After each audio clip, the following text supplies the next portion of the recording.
ఒక అందమైన అడవి. పక్షులు పాటలు పాడుతూ చెట్లు గాలిలో కదులుతున్నాయి. లిలో అనే చిన్న ఉడుత పెద్ద నీడ చూసి భయపడుతుంది.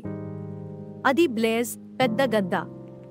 లిలో ఆలోచన, బ్లేజ్ తిరిగి వచ్చాడు.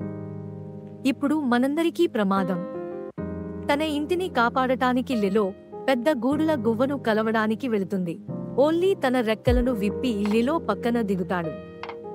ఓల్లీ, బ్లేజ్ ఈ అడవిని తనదిగా చేసుకోవాలనుకుంటున్నాడు. అతన్ని ఆపడానికి నీవు చేయాలి. లిలో భయంతో, నేను చిన్న ఉడుత, నా వల్ల కాదు ఓల్లీ.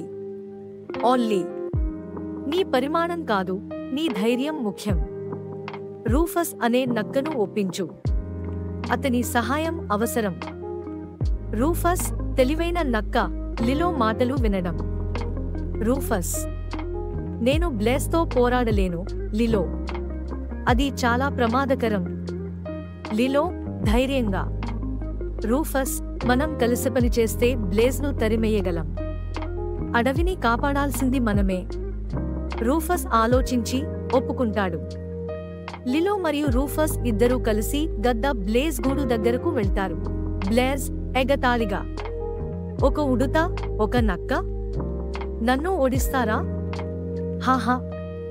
రూఫస్ వేగంగా పరుగెత్తి బ్లేజ్ దృష్టిని మరలిస్తాడు.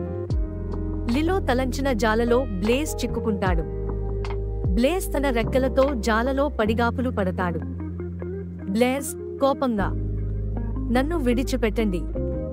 రూఫస్ నవ్వుతూ, ఇప్పుడు నువ్వు చిక్కుకున్నావు బ్లేజ్. ఓల్లీ, మీరు బాగా చేశారు లిలో, రూఫస్. అడవి సురక్షితంగా ఉంది. లిలో, రూఫస్, ఓల్లీ అడవిని చూస్తూ నవ్వుకుంటారు. లిలో, మన ధైర్యంతో మేము అడవిని కాపాడాము. రూఫస్, ఇప్పుడు నాకు ఒక మంచి విందు కావాలి. అడవి తిరిగి ప్రశాంతంగా మారుతుంది. కథలో నేర్చుకునే విషయం: ధైర్యం చిన్నదైనా గొప్ప మార్పు తీసుకురావచ్చు. ఈ వీడియో నచ్చితే దయచేసి లైక్ చేయండి, షేర్ చేయండి మరియు ఛానల్ను సబ్స్క్రైబ్ చేయండి.